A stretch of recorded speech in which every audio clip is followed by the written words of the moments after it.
vous savez qu'on n'a qu'une seule boussole. Et notre boussole sur Europe 1, comme sur CNews, c'est de parler du réel. Bon. Pourquoi je vous dis ça ? Parce que le réel peut être lourd, dur, malheureusement. Et le réel, c'est cette France qui est ensauvagée. Cette expression, elle avait été employée pas par un journaliste, par un ministre à l'époque, ministre de l'Intérieur, c'était Gérald Darmanin. Donc il faut donner la parole évidemment aux victimes, aux familles des victimes.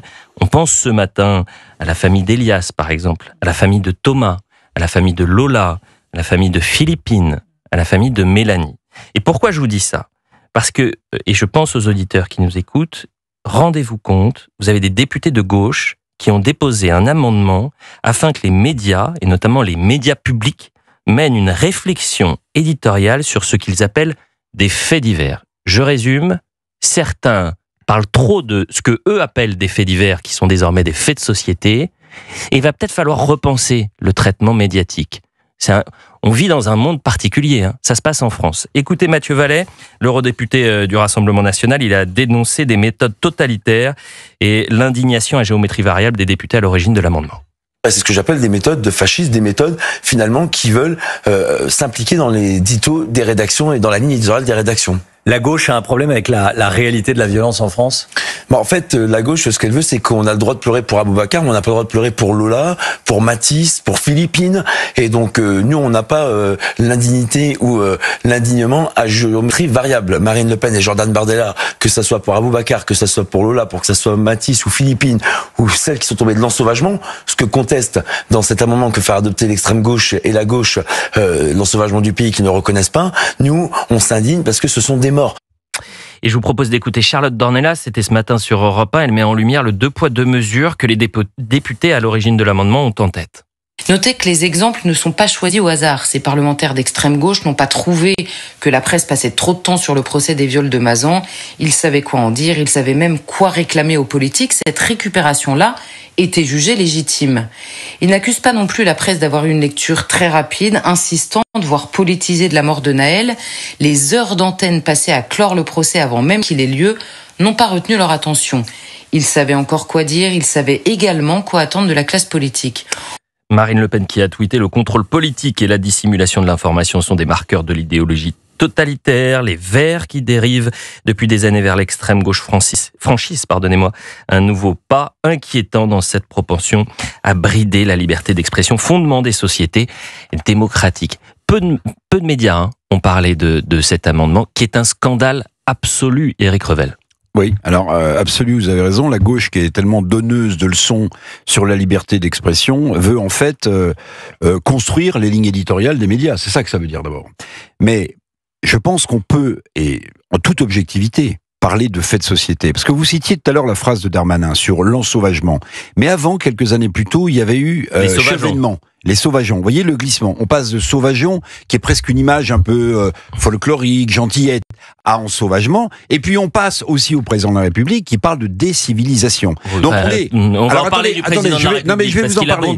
Je vais vous en parler. Le brainwashing, pardonnez-moi, Éric Revel. Justement. Ce qui se passe à l'Assemblée est la version législative de la pensée d'Emmanuel Macron qui considère qu'on brainwash sur les faits divers. Vous coupez l'herbe sous le pied. En réalité, c'est le président de la République qui met une pièce de plus dans la tirelire des faits de société, en parlant de décivilisation, et c'est le même qui parle de lavage de cerveau et qui commente en disant ce ne sont que des faits divers.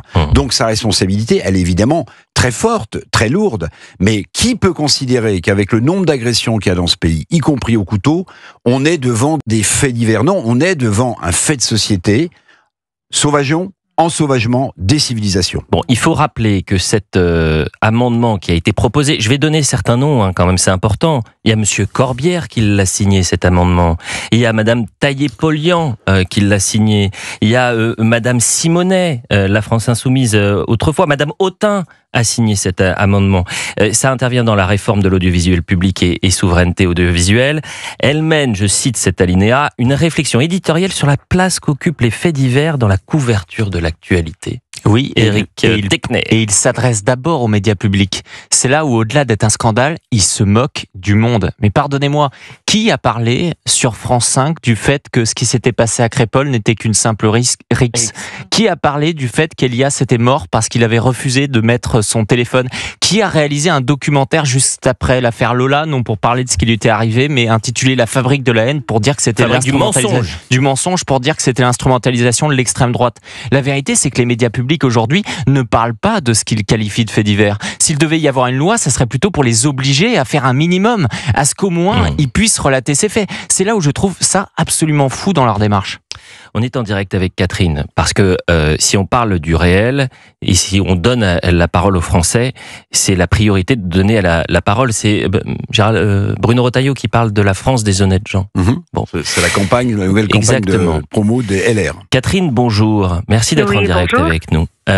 Lorsque vous entendez que vous avez des députés qui déposent des amendements pour qu'on évite, qu'on réfléchisse plutôt au traitement médiatique, eux ils appellent ça des faits divers, bien sûr. Mais la répétition de ces faits font qu'on doit parler de faits de société. Tout à fait. Tout à fait, ce sont des faits de société parce que plus personne n'est à l'abri. Moi, j'habite une petite ville de province, où il y a une très très très très forte immigration. Désolée d'associer le meurtre de ma fille à l'immigration parce que c'est le cas. Effectivement, il faut pas en parler. D'ailleurs, le meurtre horrible de ma fille n'a pas fait la une des journaux, non plus. Vous me permettez, Catherine, que vous puissiez nous raconter ce qui s'est passé et raconter aux auditeurs d'Europe 1 ce que vous avez vécu? Bien sûr. Donc, ma fille a disparu. Elle avait rendez-vous avec son fils pour déjeuner. Elle n'était pas au rendez-vous, ce qui était très très bizarre. Enfin, il avait 16 ans.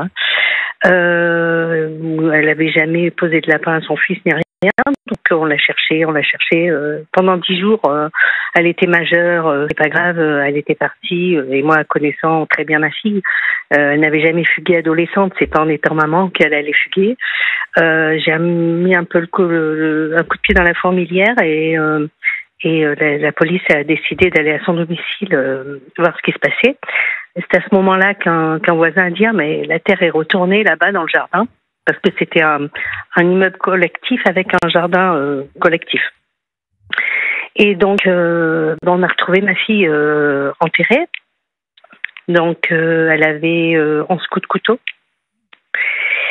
Et tout de suite les soupçons se sont portés sur une personne qu'elle avait hébergée. Elle lui avait donné jusqu'à la fin du Ramadan pour trouver un logement. Elle lui a dit tu t'en vas, voilà. Et donc lorsqu'il a été arrêté en fuite, il a été arrêté en région parisienne en train de faire des faux papiers pour fuir en Algérie. Il logeait dans un foyer Sonacotra. Il a quand même dit que lui il était venu en France pour se marier, pour avoir les papiers et que ma fille n'avait pas voulu. Voilà. C'était il y a combien de temps, Catherine? C'était il y a 7 ans. C'était, on l'a inhumé le 20 juin 2018. Voilà. Donc c'est vraiment 7 ans. Avec 2 enfants mineurs, je précise. Enfin, c'était des ados, mais voilà. Catherine, et j'ai toujours peur qu'ils construisent leur vie d'homme par rapport à ça. Votre témoignage, Catherine, est absolument bouleversant. Ce que je vous propose, c'est que vous restiez avec nous parce que j'ai beaucoup de questions à vous poser, notamment sur le traitement qui en a été fait, le traitement médiatique, puis sur la situation aujourd'hui, c'est-à-dire que malheureusement ces drames se répètent trop souvent en France. Et je vous remercie, Catherine, de témoigner en direct sur Europe 1.